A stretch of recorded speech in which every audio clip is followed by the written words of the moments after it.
नमस्कार।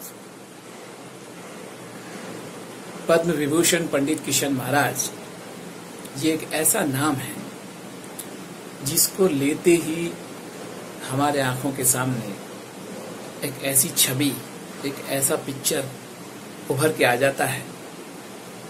ललाट पे एक बड़ा सा टीका, बड़े बड़े बाल, खूबसूरत धोती, लंबा कुर्ता, गोरा बदन, सुनहरे फ्रेम वाला चश्मा।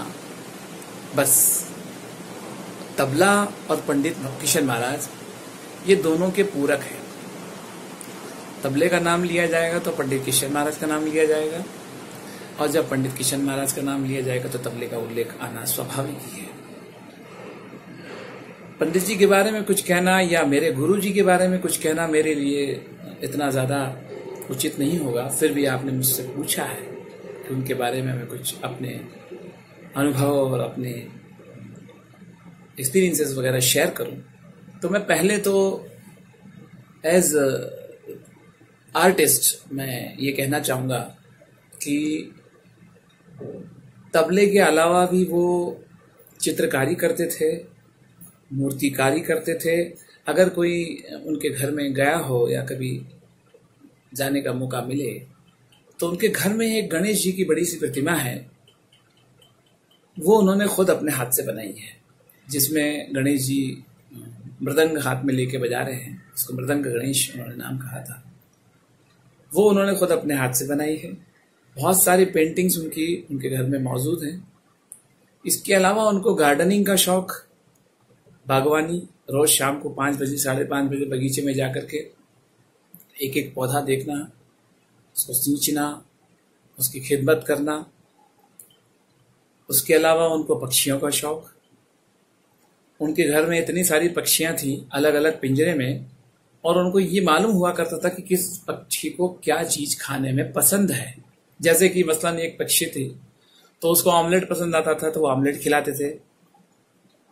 और उनके पास 100 कबूतर थे, सफेद कबूतर थे, उसको पालते थे, शौक था उनका। ये सब तो उनके इतने शौक थे कि मैं आपको गिना नहीं सकता।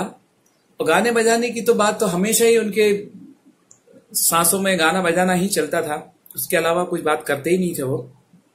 हम लोगों से भी जब भी बातें करते थे तो गाने बजाने की और तबले की ही बातें करते थे। उनका घर बड़ा खूबसूरत था, अभी भी है, लेकिन थोड़ा चेंजेस हो गया उसमें। बैठक में कंठे महाराज जी की मूर्ति लगी हुई है, सब पंडितों की तस्वीरें लगी हुई हैं। वहीं बैठक में हम लोग बैठ कर रियाज करते थे। जब गुरु जी आए, उनका आगमन हो तो हम खड़े होकर उनको प्रणाम करें और अपना तबला चालू रखें। अब सिखाने का मैं आपको उनको बताऊं कि वो सिखाते बहुत अलग, थोड़ा उनका सिखाने का ढंग अलग था। वो कहते थे कि पहले कठिन चीज सिखा दो, बाद में सरल चीज अपने आप आ जाएगी। मुझे किसी ने बताया कि पहले वो कोई लड़का कोई नया आए सीखने के लिए तो उसको 9 मात्रा और 11 मात्रा शुरू करा देते थे, और जब उसमें वो पारंगत हो जाए तो उसको 3 ताल तो उनका कहना था कि आराम से आ ही जाएगा, झपताल तो आ ही जाएगा। ये उनकी सोच थी। मेरा सीखना 1998 में मैंने उनसे गंडा बंधवा के, जून महीने में मैंने गंडा बंधवा के उनसे सीखना शुरू किया। उसकी भी बड़ी हिस्ट्री है।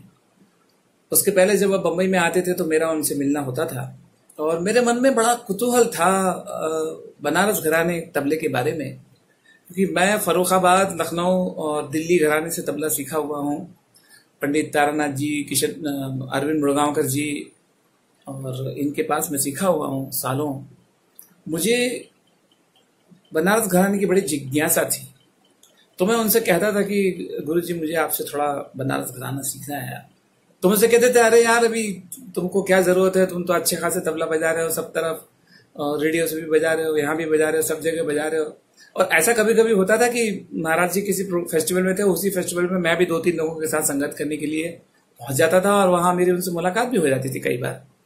जब मैंने उनसे 2-3 दफे ये बोला कि मुझे आपसे सीखना है, तो उन्होंने उसको थोड़ा सा सीरियसली लिया और मुझे कहा ठीक है बनारस आना। अब बनारस कब आना, फोन करो, अभी हम बाहर जा रहे हैं, अभी हम नहीं हैं। ऐसा करते करते उन्होंने शायद मेरा परीक्षा ये होगी कि ये कितना ज्यादा सीरियस है सीखने के मामले में। उन्होंने मुझे एक तारीख दी, कहने कि गर्मियों में आना, मई महीने में। और मैं 25 मई को भरी दोपहरी में बनारस में उतर के ट्रेन से उनके घर पे गया। 3:30 बजे मैंने जब घंटी बजाई तो गुरुजी खुद दरवाजा आके खोले।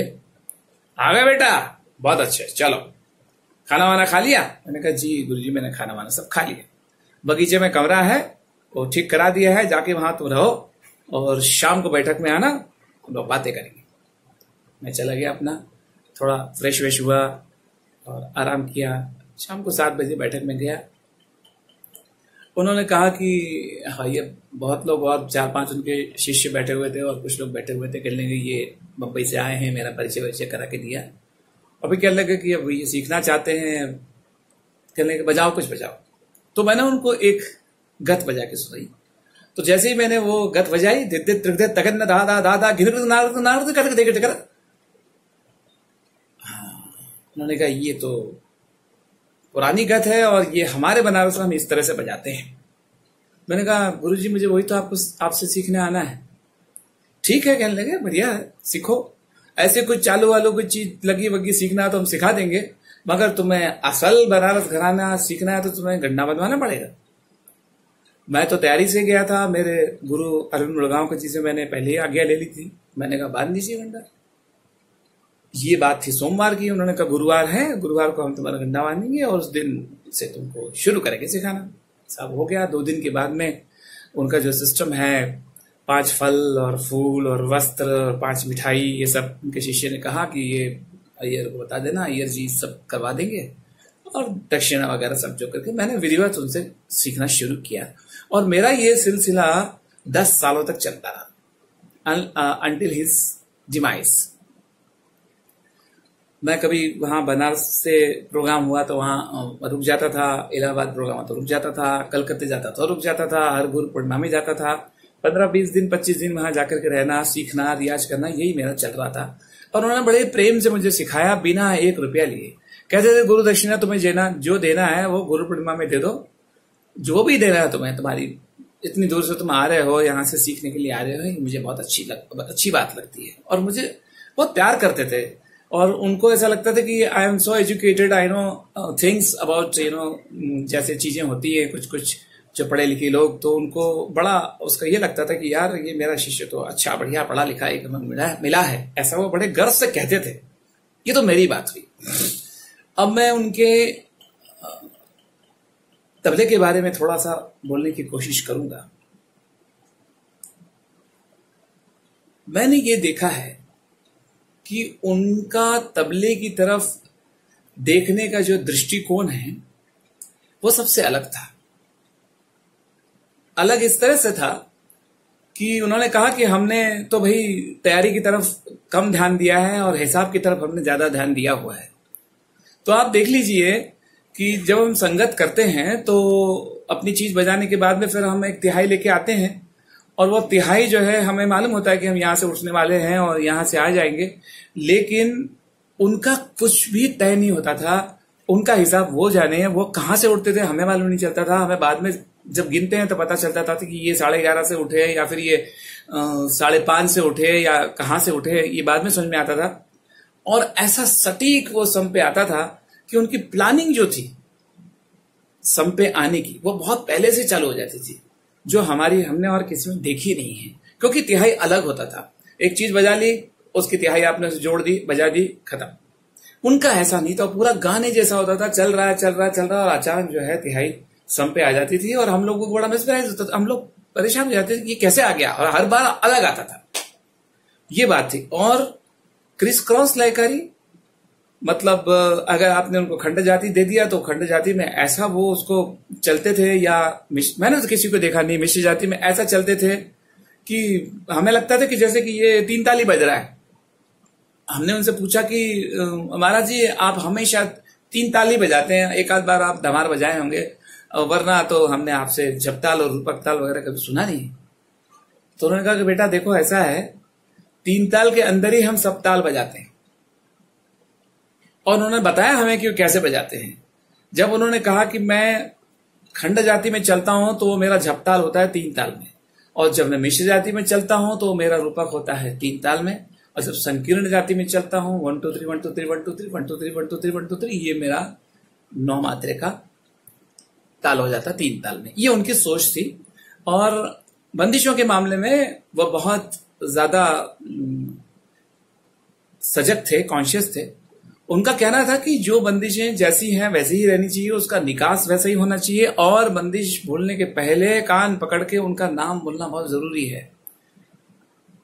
वो जिन्होंने उसको कंपोज किया है उनका नाम बोलना जरूरी है। अगर यदि नाम नहीं बोला तो गुरु जी को बहुत गुस्सा आता था और वो बहुत चिढ़ते थे कि तुमने नाम नहीं लिया, ये बहुत गलत बात है, आइंदा से ऐसी बदतमीजी नहीं चलेगी, ऐसे करके चिल्ला देते थे। सीखने के मामले में हम अगर ये किताब और कलम लेके बैठे तो उनको बड़ा गुस्सा आ जाता था। वो रात को मुझसे 10 बजे 11 बजे जब हम उनकी सेवा करने बैठते थे कि वो टीवी देख रहे हैं, बातें कर रहे हैं अपने ड्राइंग रूम में, उनके हाथ पांव दबा रहे, उस वक्त वो मुझसे कहते थे कि अय्यर ये झुलना की गत लिख लो। अब लिख लो का मतलब ये नहीं कि हम कागज में बैठ के लिख रहे हैं, ऐसा बोलना शुरू कर देते थे। और हमने उसको दूसरी बार में भी याद नहीं किया तो फिर हम उनके लिए नालायक शिष्य हो गए। अब हम वो याद करके वहीं के वहीं उसको अच्छी तरह से, मोबाइल तो था नहीं उस वक्त, रिकॉर्ड कर लेते, चुपचाप याद करके मैं अपने रूम में आकर के फौरन रात को लिख लेता था वहीं के वहीं, और सुबह उसको बजाता था और दूसरे दिन उनको बजा के सुनाता था। तो वो कहते थे बहुत अच्छा, तुम्हारा निकास तो बहुत अच्छा है, तुमको तो बताने की कोई जरूरत नहीं, याद करो। उन्होंने ऐसे मुझे बहुत सारी चीजें सिखाई, बहुत सारी गतें सिखाई।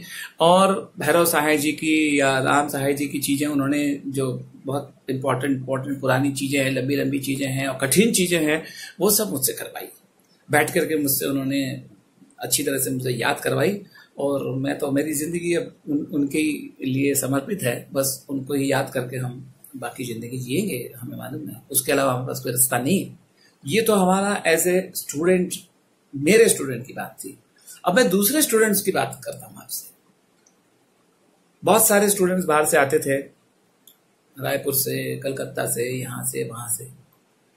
अगर यदि उन्होंने जरा से भी बदतमीजी की, उनसे जरा से भी गलती हो गई, तो वो उसको छोड़ते नहीं थे, वहीं के वहीं उसको तो बस घर से बाहर निकाल दिया और यहां से चले जाओ, तुम्हारी कोई औकात नहीं है हमसे सीखने की, और ये वो। तो बहुत स्ट्रिक्ट, बस very very strict, very strict. मतलब आपको तबला सीखना है उनसे, तो एक तो यहाँ बम्बई में एक तबला प्लेयर रहते हैं, नाम नहीं लूंगा, तो पहले उनसे सीखते थे। अब वो जब उन्होंने एक शिष्य के साथ जब इस तरह से कुछ गड़बड़ी हुई तो इतना डर गए कि वो छोड़ के आ गए। उसके बाद में गए ही निकलने के, नहीं भैया हमें तो बहुत डर लगता है, पता नहीं कब क्या हो जाएगा हमारे साथ में, वो इतने गुस्से वाले हैं। तो ये उनका मिजाज था, तो हम उसको समझते थे और उसके हिसाब से हम चलते थे। और हमारे जो कुमार भाई हैं या दूसरे जो हमारे गुरु भाई हैं, वो भी बीच बीच में कभी कभी आते थे। वो कलकत्ते में जाते थे तो कुमार भाई तो उनके साथ 24 घंटे साय की तरह रहते थे। कुमार भाई के बिना उनका चलता नहीं था। बंबई में यहाँ आते थे तो मैं उनके साथ रहता था, रात को 2-2 3-3 बजे तक हम उनके साथ होटल में गप्पे लड़ाते थे। उसके बाद में हम घर में आते थे, मैं और हमारे जो गुरु भाई दूसरे पूना वाले हैं आजाद भाई, हम दोनों तो उनसे बात करके 2:30 बजे उन्होंने कहा कि अच्छा बेटा अब तुम जाओ। तो हम लोग बाहर आके देख रहे हैं तो हमारे पास कोई जरिया ही नहीं उनको पूना जाने के लिए, तो बेचारे मेरे घर में आके सोते थे और सुबह उठ के पूना जाते थे। ऐसे था उनका सिखाने का स्टाइल कि भाई आप उनके साथ रहो और सीखते जाओ। मैंने उनसे मैक्सिमम चीजें जो हैं एसोसिएशन से सीखी, उनके एसोसिएशन में रहकर के मैंने बहुत सारी चीजें सीखी। और मैं इस चीज को पर्सनली ये समझता हूं कि गुरु से आप विद्या के अलावा वो संस्कार, वो कल्चर, वो बातें रहकर ही सीख सकते हैं। उनके साथ में आप जितना सानिध्य में रहेंगे उतना ही आपको विद्या ज्यादा आएगी, ऐसा मेरा सोचना है और मेरा एक्सपीरियंस भी है। तो जो उनके साथ में रहे, उनके घर में रहे, जैसे हमारे नामधारी जो हैं पिंकी भाई, वो उनके घर में 14 साल की उम्र से रहे, तो बिल्कुल पूरा उनका तबला उन्होंने आत्मसात किया, पूरा उनको संस्कार उनपे महाराज जी के तबले के लगे। तो ऐसे सीखना जो है ना वो बहुत जरूरी होता है। और I am not that fortunate कि मैं उनके साथ कंटिन्यूसली रह के सीखा, लेकिन जहां तक हो सकता था मैं 10 साल में कम से कम 15-20 बार गया। वो भी यहाँ आए, यहाँ भी रहते थे 3-4 दिन। हम लोग उनके साथ सुबह शाम जाकर के इंटरेक्शन करते थे, बातें सीखते थे, खोलते थे किसी चीजों को, और वो उनसे पूछते थे कि आगे कैसे खोलेगा, बताते हैं तो कैसे इंट्रोड्यूस करना चाहिए उसको, किस तरह से बाहर आगे जाएगा, वो सब वहां अच्छी तरह से बताते थे। अब ऐसे गुरु तो मिलना आज के जमाने में तो मुझे नहीं लगता है। मैं भी अपने स्टूडेंट्स को जब बताता हूं तो उनके हिसाब से ही बताता हूं कि वो जैसे मुझको सिखाते थे वैसे ही मैं उनको सिखाने की कोशिश करूं। लेकिन अनफॉर्चुनेटली आजकल के स्टूडेंट्स जरा फास्ट हैं, वो इमीडिएटली वो उनको चाहते हैं कि वो 2 दिन में ही आ जाए, 4 दिन में नहीं आ जाए, लेकिन ऐसा नहीं होता है। Everything takes its own course of time and you have to practice and then think about it and then you go on casually करते करते करते करते वो चीज आपकी हो जाती है, वो आप उसको अपना लेते हैं, वो आपको अपना लेता है, उसके बाद में वो आपका हो जाता है, देन यू आर कंफर्टेबल। ये चीजें हमारे गुरुजी से हमें सीखने को मिली और मैं बहुत खुशकिस्मत हूं कि मैं उनसे बहुत अच्छी तरह से सीख सका। और तबले के बारे में एक नई दृष्टि उन्होंने मुझे दी। मैं तो बजाते ही था पहले, लेकिन मुझे ये पता लगा कि केवल बोल बजाने से तबला नहीं बजता है, दिल बजना चाहिए, दिमाग बजना चाहिए, इमोशंस आने चाहिए, तो ही आपका तबला जो है लोगों तक पहुंचेगा, लोगों के दिमाग को लगेगा, दिल को लगेगा, उसको तबला कहते हैं, उसको संगीत कहते हैं। मैं इतना ही कहूंगा। और I am very happy to know that in Hyderabad some people are going to start some, उनके मेमोरी में कुछ फेस्टिवल्स शुरू करने की योजना बना रहे हैं। So I will be very much happy अगर मेरी तरफ से किसी मदद की, ये मैं तो ख्याल मदद कर पाऊंगा, लेकिन मेरी तरफ से कोई भी आपको जरूरत लगे तो आप मुझे निसंकोच कहें। I am available for you anytime for Guruji and for you. Thank you so much.